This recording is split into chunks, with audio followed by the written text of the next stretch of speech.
Hey guys, welcome back to Bad Movie Night. My name's Chris, and tonight I'm talking about the movie The Legend of Fall Creek. It's directed by Anthony Hall and Ryan McGonagle. This is a pseudo-sequel or prequel, I'm not exactly sure, to the movie Black Pumpkin, which I reviewed, a couple months ago, maybe right after Christmas time, I want to say. And follows a similar storyline to this Bloody Bobby legend that they cover in Black Pumpkin, and it's kind of retread on here, where in 1988 Robert Bobby Maxwell disappeared at a party, and perhaps some hijinks ensued that created this Bloody Bobby character, and now 20 years later during a Halloween party he's going to get his revenge. So like I said, I saw Black Pumpkin a few months ago, and I didn't really love it, but I didn't hate it either. I think it had some moments, and I think it had a lot of heart, which I appreciated. It was kind of a generic slasher movie, but with a little bit of a twist, because it was almost like a gateway horror movie, because the movie kind of followed a bunch of preteens being stalked, which I thought was kind of more of a unique and interesting take. This movie is kind of a mess and really a step down from Black Pumpkin in a lot of ways. It's more of a comedy than it is anything else, and we'll get to it, but the movie opens with a scroll defining grindhouse.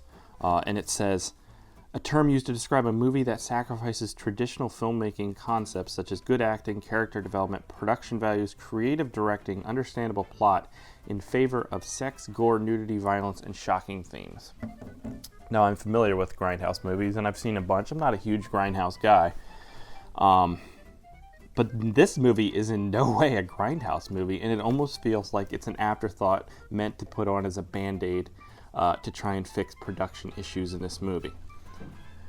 The reason I think that is because this grindhouse thing is so loosely used in only a few scenes where they show some film burn and grain and then kind of modify the audio so it sounds worse and add like a filter over the look of the movie, which is a really weird choice, and it happens sparingly, more towards the beginning of the movie than in the end. And it is just weird and out of place. And none of those things that it talks about, like there is maybe one scene for about 4 seconds of nudity. There's no sex. There's very little gore in this movie. A few sequences of after the kills, you see like some mangled bodies and stuff. But it is in no way exploitative. It is in no way shocking. It really isn't a grindhouse movie, and it's kind of puts you off kilter because it makes it seem like right up front they're trying to make an excuse for why the movie has so many faults. At least that's kind of what I got out of that. This movie's all about like backstory narrative. Like the majority of this movie is characters sitting around talking about this legend and other random things. It feels almost Quentin Tarantino inspired, where it's just like characters having random discussions, and that's kind of Quentin Tarantino's bread and butter, is to like build these intense moments by just characters sitting around discussing things.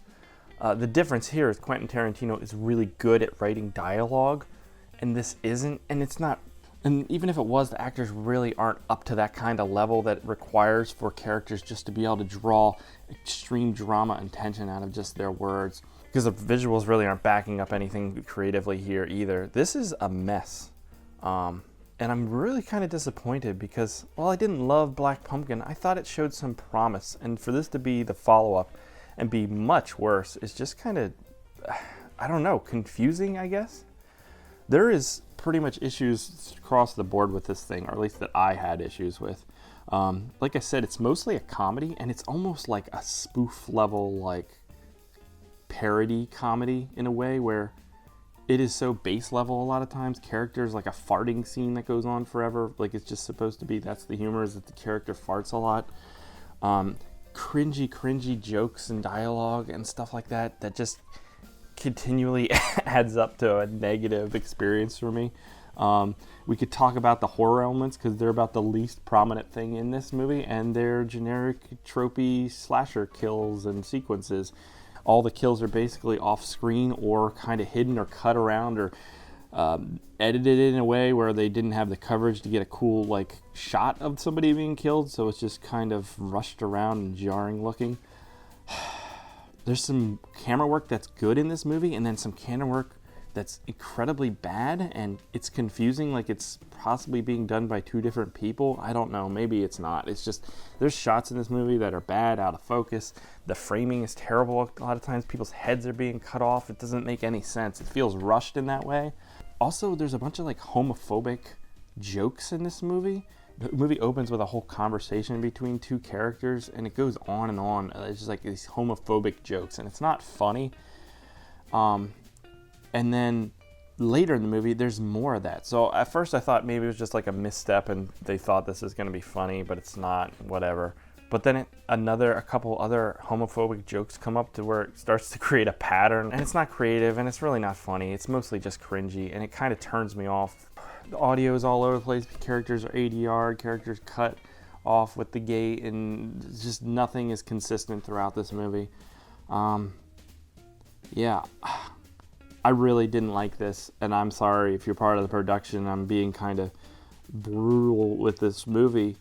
I guess because I saw potential from Black Pumpkin, and I feel like I'm seeing none in this movie. I don't know what happened, and maybe I'm missing something, but this just really didn't work for me. But maybe it'll work for you. It's out now on VOD, so if you've seen it, let me know what you think, and then let me know what I should be watching, and I will catch you here next time. Goodbye.